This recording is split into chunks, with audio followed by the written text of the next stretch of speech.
Assalamualaikum warahmatullahi wabarakatuh. Waalaikumsalam. Selamat pagi, salam sejahtera buat kita semua. Pertama-tama kita panjatkan puji syukur kehadirat Allah Subhanahu wa taala, Tuhan Yang Maha Esa. Pada pagi hari ini kita diberikan rahmat serta hidayahnya bisa berkumpul di ruangan kantor distrik navigasi tipe A kelas 1 Tanjung Pinang. Yang saya hormati para pejabat struktural, Pak Yusuf selaku Kasubag SDM dan Humas. Kemudian yang saya hormati rekan atau yang mewakili dari Universitas Maritim Raja Ali Haji. Pertama kami sampaikan bahwa pada pagi hari ini kita ada kebetulan ada rapat dua tempat, jadi mohon maaf apabila dalam penyelenggaraan ini ada gangguan sedikit. Di ruang sebelah sana ada yaitu rapat ANF. Mungkin bisa disampaikan bahwa ANF itu kita kerjasama dengan pihak Jepang ya, pemerintah Jepang untuk kerjasama dalam hal pemeliharaan rambu-rambu laut kita di Selat Malaka. Jadi kerjasama dengan distrik navigasi Tanjung Pinang dengan Dumai. Jadi kebetulan saya kemarin juga dari Dumai 4 tahun kemudian ke sini. Jadi itu kerjasama yang memang dalam 1 tahun dilaksanakan selama 2 kali karena kapal-kapal dari pemerintah Jepang ada kepentingan di alur Selat Singapura atau Selat Malaka, sehingga pihak pemerintah Jepang membantu dalam hal ini perbaikan perawatan rambu-rambu kita. Terkait itu mohon maaf pimpinan Bapak Kepala Distrik Navigasi tipe A kelas 1 Tanjung Pinang berhalangan karena beliau memimpin rapat di sebelah. Untuk itu mewakilkan saya selaku Kepala Bagian Tata Usaha. Kemudian untuk kegiatan-kegiatan berikutnya nanti silakan kepada pihak penyelenggara dalam hal ini dari Universitas Maritim Raja Ali Haji ataupun dari Bapak Kasubag SDM. Terkait pelaksanaan kegiatan studi lapangan mata kuliah kemitraan dan tata kelola pemerintahan ya. Dalam hal ini saya lihat jurusan yang baru yang saya perhatikan. Kalau selama ini yang ada biasalah ekonomi, administrasi. Kebetulan saya sendiri lulusan dulu Universitas Lancang Kuning ya, kalau Dedek tahu sekarang ini berubah dari Stikipol. Saya dulu jurusan administrasi negara. Kemudian saya lanjut di Uniba. Kemudian saya ambil jurusan SDM. Jadi masih di dalam rangka administrasi negara. Terkait adik-adik silakan nanti kegiatan studi lapangan ini silakan kalau memang nanti mau melihat juga kondisi daripada kantor kita silakan sampai di ujung sana ada laut ya, ada dermaga kita, ada kapal kita, ada peralatan kita. Kalau memang adik-adik mau melihat silakan. Terkait berikutnya nanti ada penyampaian dari pemaparan ya dari teman-teman kita yaitu dari bidang alur pelayaran nanti disampaikan oleh Bapak Eka. Beliau sudah hadir. Kebetulan mendadak ya, kemarin Pak Wahyu sebelumnya, tapi Pak Wahyu berhalangan, beliau hari ini jadi dosen juga, dosen online. Kemudian dilanjut dari Pak Yusuf Ardiansyah, beliau sudah hadir jauh-jauh dari Batam ya. Beliau itu memimpin salah satu manajer PTN Batam. Beliau paling muda ini sebagai manajer di Batam. Kebetulan Mungkin nanti sedikit disampaikan apa sih BTS gitu. BTS itu kalau kita secara kasar mata CCTV lah, jadi gitu. CCTV yang terjangkau dari alat kita, kapal-kapal yang ada di wilayah perairan kita. Tapi yang terjangkau ya, karena ada sebagian tidak terjangkau dari alat tersebut. Dan perlu garis bawahi juga bahwa kita distrik navigasi tipe A kelas 1 Tanjung Pinang itu wilayah kerjanya mencakup hampir seluruh provinsi Kepulauan Riau.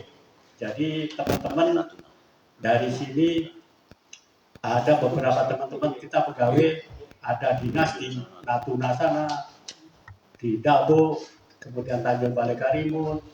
Artinya seluruh cakupan provinsi Kepulauan Riau ini dipegang atau dilaksanakan dalam hal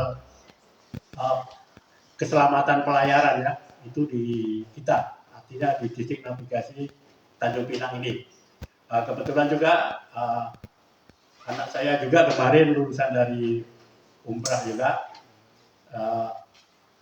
sementara kemarin baru ikut coba-coba ya CPNS, kemarin ikut tes di Dabu Singkep, tapi tesnya di Pekanbaru. Nggak tahu lah, beliau anak saya ini karena informasinya kalau di Dabu transportasi agak sulit, makanya ikut di Pekanbaru. Mungkin itu aja ya penyampaian dari saya. Lebih dan kurang mohon dimaafkan. Demikian, wassalamualaikum warahmatullahi wabarakatuh.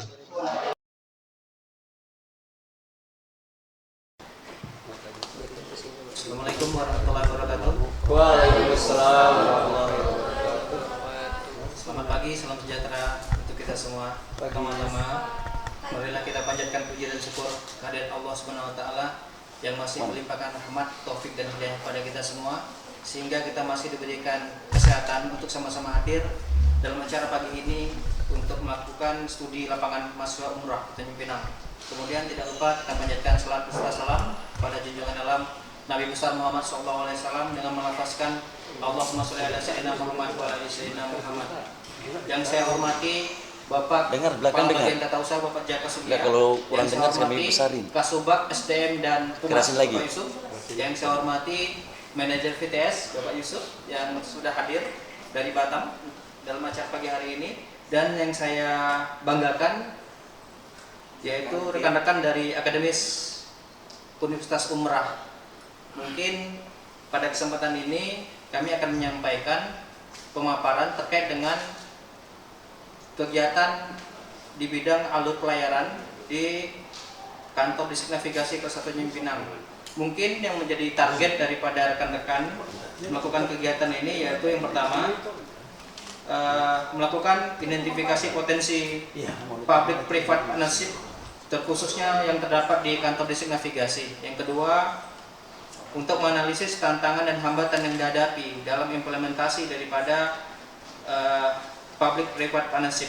Lalu yang ketiga, mengevaluasi model atau pola yang efektif menurut distrik navigasi dalam penerapannya. Dan yang terakhir yaitu mendukung pertumbuhan ekonomi dan pelestarian lingkungan.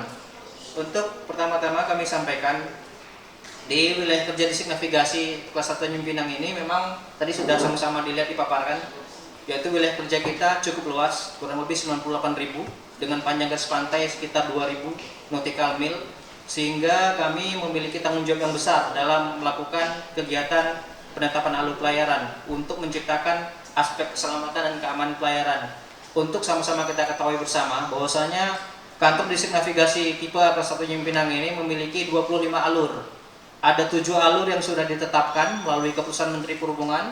Kemudian ada 8 alur yang sudah diproses atau disurvei, namun dalam proses pengajuan penetapan, dan sisanya 10 alur yang akan ditetapkan.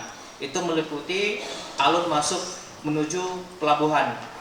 Seperti kita ketahui bersama bahwasanya untuk alur dan pelintasan di wilayah kerja distrik navigasi Tanjung Pinang ini cukup padat dilayari oleh kapal-kapal internasional maupun nasional.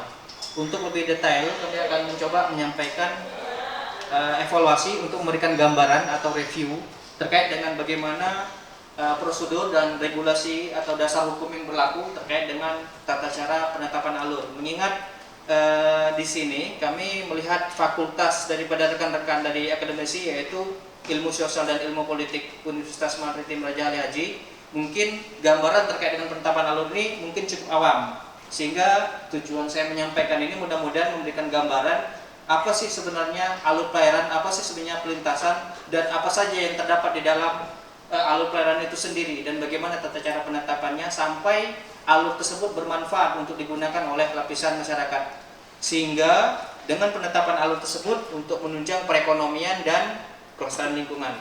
Mungkin mohon maaf saya maju ke depan biar lebih jelas.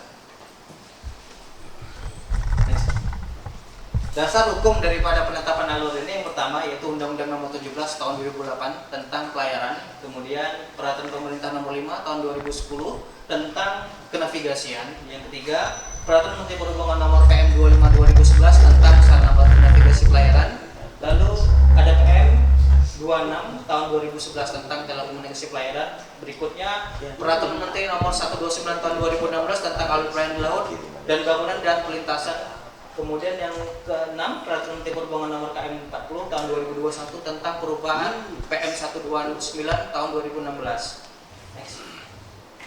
Definisi daripada alur pelayaran itu sendiri, yang pertama, next. Alur pelayaran adalah perairan dari sisi kedalaman maupun bebas hambatan lainnya dianggap aman dan selamat untuk dilayari kapal angkutan laut. Kemudian pelintasan, yaitu suatu perairan yang terdiri dari satu atau lebih jalur lintas yang saling berpotongan dengan jalur utama. Kemudian yang ketiga ada Traffic Separator Scheme (TSS). Ini diterapkan di perairan internasional Selat Malaka, Selat Singapura. Mengingat jalur daripada TSS itu sangat padat, sehingga perlu dibuatkan skema agar menghindar suatu tubrukan di laut. Makanya tadi hubungannya terkait dengan pencemaran lingkungan, terkait dengan bagaimana untuk kelestarian lingkungan, inilah tujuan dari penetapan alur ini, agar kapal-kapal dapat berlayar dengan aman dan selamat dari pelabuhan asal sampai ke pelabuhan tujuan, sehingga pencemaran itu dapat terhindarkan akibat daripada karamnya kapal, tubrukan, bahkan kandas, sehingga pencemaran itu dapat terhindarkan dan perekonomian menjadi lebih lancar. Kemudian sistem rute, yaitu adalah suatu sistem dari satu atau lebih rute untuk menentukan jalur yang diarahkan agar mengurangi risiko korban kecelakaan di laut. Next. Terkait dengan penyelenggaraan alur pelayaran di laut ini memang tanggung jawab pemerintah. Kapan tanggung jawab penetapan alur ini dilimpahkan ke pihak di luar daripada pemerintah atau badan usaha, yaitu sudah diatur dalam PM 129 tahun 2016.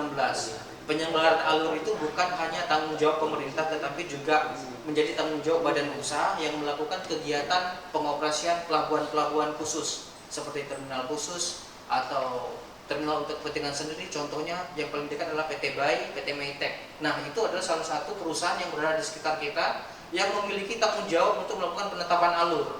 Jadi tugas penetapan alur ini bukan hanya berada di pemerintah, namun juga terdapat di badan usaha yang melakukan penyelenggaraan kepelabuhanan. Nah, tadi kami sampaikan pemerintah melalui Menteri Perhubungan melakukan penetapan alur. Yang pertama alur pelayaran di laut, kemudian sistem rute, tata cara lalu lintas, daerah labuh kapal sesuai dengan kepentingannya. Nah, itu adalah tugas-tugas pemerintah. Badan usaha juga sama, dibebankan untuk melakukan penetapan alur masuk menuju terminal khusus yang dikelola oleh badan usaha. Dan apa saja yang ditetapkan di dalam alur masuk tersebut, ya ada daerah laut, kolam putar maupun kolam sandar dan lain sebagainya. Kemudian penyelenggaraan alur pelayaran di laut ini dilakukan untuk yang pertama ketertiban lalu lintas, yang kedua memonitoring pergerakan kapal. Nah, mungkin teman-teman perlu membayangkan bagaimana untuk melakukan pengaturan kapal-kapal yang berlayar di laut.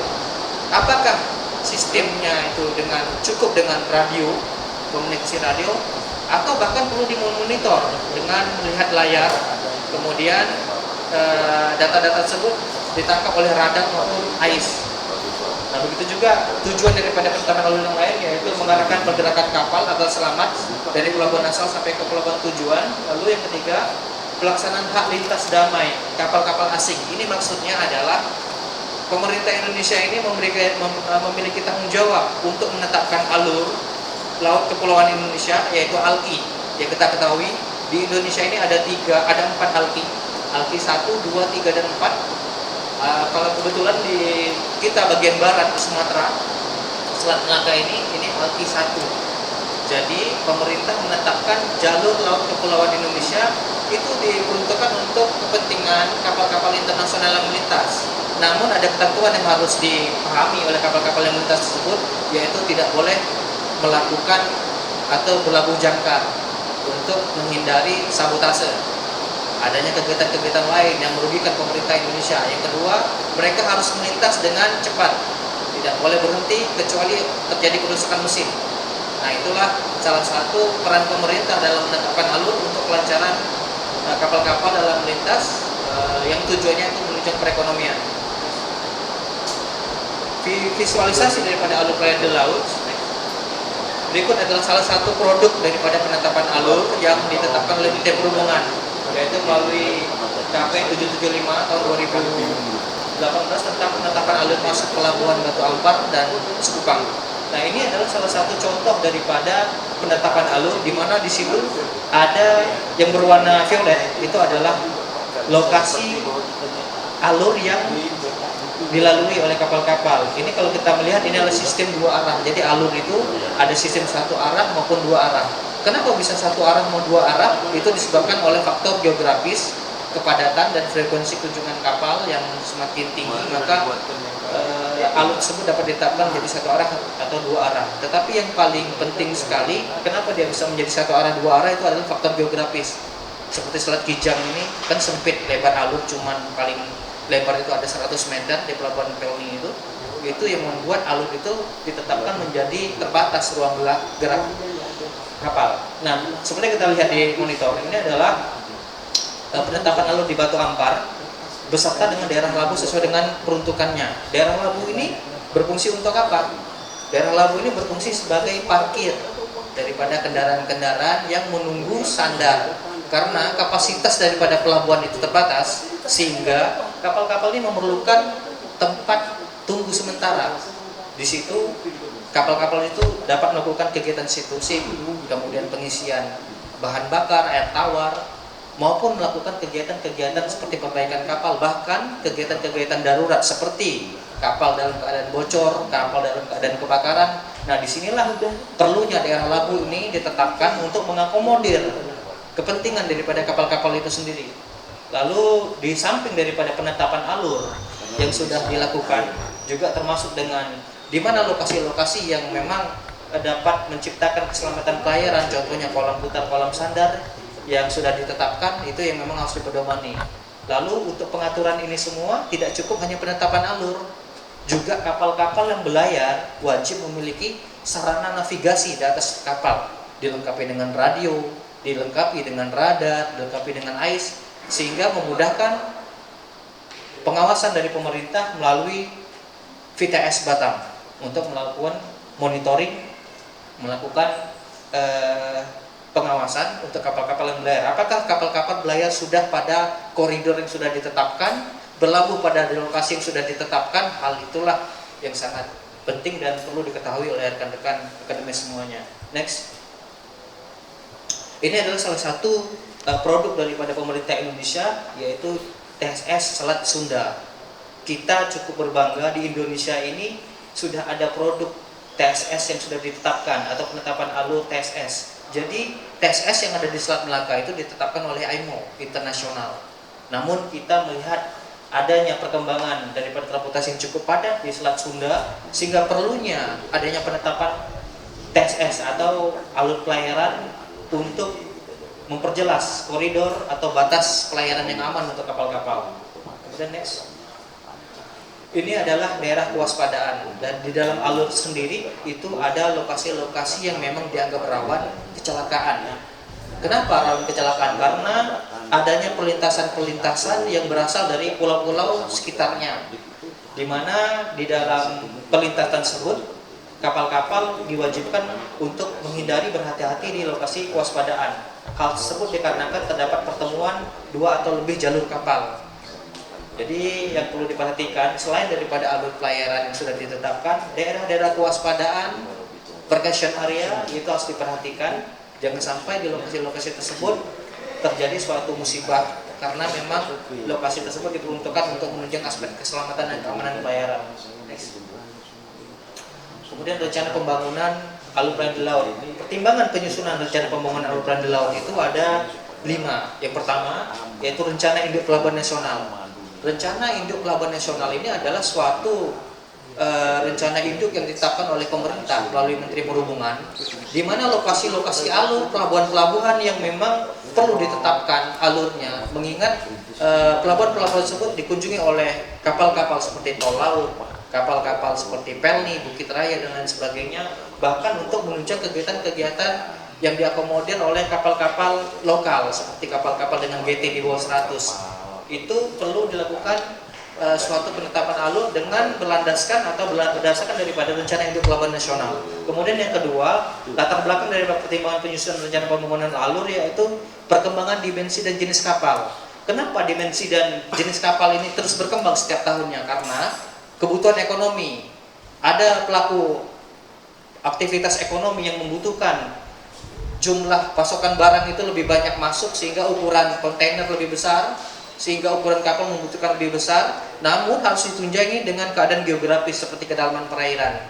Jadi sama-sama kita ketahui banyak sekali di lokasi Kepulauan Riau ini pelabuhan-pelabuhan yang belum optimal dioperasikan karena alur masuk atau jalan masuknya masih dangkal. Jadi perlu pendalaman alur, perlu pengerukan, sehingga dimensi kapal atau jenis kapal yang bisa masuk itu lebih besar.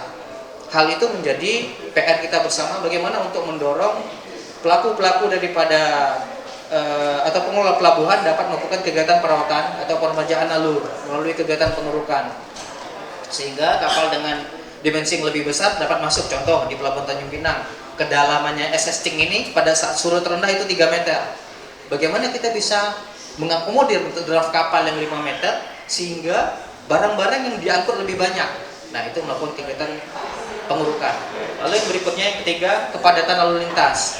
Setiap tahun kepadatan lalu lintas pasti akan bertambah. Dulu di Tanjung Pinang frekuensi kunjungan kapal itu tidak sepadat saat ini karena mengingat perpindahan, pertukaran daripada perekonomian, pelaku-pelaku usaha yang semakin tinggi, maka kepadatan lintas itu menjadi meningkat dengan bertambahnya jumlah kapal yang masuk. Dan yang keempat yaitu kondisi geografis. Tadi saya sampaikan di awal, kondisi geografis ini sangat berpengaruh terhadap perencanaan alur. Mengingat kondisi geografis ini memang sudah tersedia dari alam. Jadi bagaimana kita bisa mengoptimalkan keadaan yang sudah ada agar lebih optimal dan agar lebih selamat untuk dilayari. Dan yang ketiga adalah efisiensi jarak pelayaran. Jadi di samping kita melakukan pelayaran, kita juga melakukan perhitungan bagaimana untuk supaya cepat sampai ke pelabuhan tujuan dengan cara kita berlayar di lokasi yang sudah disarankan, yang sudah ditetapkan. Jangan melewati jalur-jalur yang sudah tidak ditetapkan, kecuali hal itu dalam keadaan emergensi. Jadi dengan kata lain, pada saat keadaan cuaca buruk, itu kapal-kapal feri biasanya memilih lokasi-lokasi perairan pesisir karena untuk berlindung, menghindari pada gelombang tinggi. Nah, hal-hal itu ada pengecualian, namun yang tetap direkomendasikan oleh pemerintah, berlayarlah di lokasi alur yang sudah ditetapkan, karena itulah alur yang dapat selamat dan aman untuk dilayari sampai ke pelabuhan tujuan. Next. Kemudian perencanaan alur pelayaran sesuai dengan PM 129 tahun 2016 tentang alur pelayaran di laut itu terdiri daripada jalur sempit, di mana garis haluan lurus harus memperhatikan minimal 5 kali panjang kapal terbesar. Nah, jadi untuk menentukan lebar alur itu ada kriterianya yang sudah diatur oleh PM 129 tahun 2016. Contoh, alur satu arah itu berdasarkan 5 kali lebar kapal terbesar. Jadi untuk perhitungan lebar alur itu, satu arah, 2 arah itu ada rumusnya. Jadi tidak bisa kita menentukan sepihak. Kemudian itu semua sudah diakomodir oleh pemerintah. Untuk satu arah 5 kali lebar kapal terbesar, sedangkan alur 2 arah 8 kali lebar kapal terbesar atau lebar kapal maksimal. Kemudian tahap perencanaan lebar alur satu arah sama tadi, ada 5 kali lebar kapal terbesar. Kemudian perencanaan lebar belokan alur, jadi belokan-belokan juga harus diwaspadai, jangan sampai terlalu menikung, membuat senyaman mungkin kapal itu membelok. Lalu perencanaan lebar alur 2 arah dan perencanaan daerah kolam gerak, yaitu di kolam putar maupun kolam sandar. Next. Nah, ini adalah salah satu perencanaan lebar alur satu arah, 5 dikali lebar kapal maksimal. Dalam hal ini kami asumsikan lebar kapal ada 20 meter, artinya lebar alur yang dibutuhkan adalah 100 meter. 5 dikali 20 meter, 100 meter. Nah, pertimbangan ini dari mana? Dari kapal yang berlayar di alur tersebut. Mengingat kondisi kapal ini dapat berlayar di suatu perairan itu berdasarkan kondisi geografis. Kalau kedalamannya hanya maksimal 3 meter pada saat sudut rendah, otomatis kapal dengan deraf 5 meter tidak bisa masuk, pasti kandas. Nah, makanya lebar alur ini sangat berhubungan erat dengan kondisi geografis daripada suatu lokasi atau area. Next. Kemudian di alur tersebut tidak hanya penetapan alur yang dapat menciptakan keselamatan bernavigasi, namun harus ditunjang dengan peralatan-peralatan di luar daripada kapal, yaitu salah satunya SPNP atau sarana bantu navigasi pelayaran. Nah, sarana bantu navigasi pelayaran ini apa? Ini ada sarana yang berada di luar kapal yang dipergunakan untuk menunjang aspek keselamatan pelayaran bagi kapal-kapal yang berlayar. Sarana bantu navigasi pelayaran ini terdiri daripada sistem perambuan A dan B pada pelabuhan, di mana region A itu meliputi lokasi Eropa, kemudian Australia, New Zealand, Afrika, dan beberapa negara Asia termasuk Indonesia. Sedangkan region B meliputi Amerika Utara, Amerika Selatan, Amerika Tengah, Jepang, Korea, dan Filipina. Jadi di Indonesia ini mengadopsi sistem region A, di mana seperti teman-teman ketahui pada saat kita berada di pelabuhan Tanjung Pinang itu ada pelampung suar hijau dan merah. Kelihatan ada pelampung suar warna hijau dan merah. Itu region A itu artinya yang pelampung suar hijau itu ditempatkan di sisi kanan dari kapal, sedangkan yang merah ditempatkan di sisi kiri. Artinya lokasi yang aman untuk dilayari adalah lokasi di antara merah dan hijau, di tengah-tengahnya. Tidak boleh berlayar di luar dari sebelah sisi hijau maupun di sisi merah, karena ada karang atau kedangkalan atau perairannya itu tidak cukup aman. Nah, itulah arti daripada region-region ini untuk gambaran secara umum. Kemudian next. Ini adalah sistem perambuan region A dan B. Tadi sudah saya sampaikan bahwasanya region A itu hijau berada di sisi kanan, kemudian merah berada di sisi kiri. Kebalik dengan sistem region B yang memang diadopsi umumnya di lokasi-lokasi di daerah Amerika itu memiliki keterbalikan daripada region B, region A. Next. Kemudian fasilitas apa saja yang berada di alur pelayaran, yaitu salah satunya telekomunikasi pelayaran. Nanti mungkin disampaikan oleh rekan saya Bapak Yusuf terkait dengan bagaimana Telkomsel itu dapat menunjang aspek keselamatan dan keamanan pelayaran, sehingga rekan-rekan bisa mengetahui apa saja yang bisa dilakukan kerjasama melalui fasilitas Telkomsel yang sudah ada tersebut. Next. Nah, secara umum di wilayah kerja Distrik Navigasi Tipe Tanjung Pinang ini memiliki radio coverage untuk yang berada di VTS Batam. Jadi jangkauan daripada coverage radio yang berada di VTS Batam itu tersebar di 4 lokasi hiu kecil, Batu Ampar, Takom, Batu Ampar maupun di Tanjung Brakit. Nah, di situ sudah ada fasilitas-fasilitas seperti radar, sensor daripada AIS, kemudian untuk radio VF-nya juga sudah dilengkapi, sehingga kapal-kapal yang berada di dalam jangkauan daripada coverage VTS Batam ini terpantaukan. Kemudian ada indikasi melakukan kegiatan-kegiatan yang ilegal, maka Distrik Navigasi dapat memantau. Contoh kegiatan ilegal itu apa? Membuang limbah, membuang air got atau siwek di perairan yang memang tidak diizinkan di teritorial Indonesia, maka itu dapat terpantau adanya indikasi-indikasi kegiatan-kegiatan mencurigakan, termasuk kegiatan-kegiatan seperti melakukan kegiatan bongkar muat di tengah laut yang memang tidak dibenarkan kecuali di lokasi-lokasi yang sudah ditetapkan seperti daerah Labu Jangkar maupun di lokasi kolam pelabuhan. Nah, jadi ke teman-teman akademis biar mengetahui apa saja di lokasi-lokasi yang dianggap rawan untuk melakukan kegiatan-kegiatan ilegal itu harus dilakukan pemantauan di VTS Batam. Jadi kami mengetahui ciri-ciri kapal yang akan melakukan kegiatan-kegiatan yang ilegal, seperti mengurangi kecepatan, kemudian ada kapal yang anomali-anomali itu di luar daripada kebiasaan, itu yang kami akan melakukan pemanggilan langsung. Kalau tidak menjawab, kami akan memutus kapal patroli untuk ke lokasi titik koordinat yang dicurigai. Next. Kemudian next one. Mungkin demikian yang dapat saya sampaikan. Terlebih dahulu kami mohon maaf dan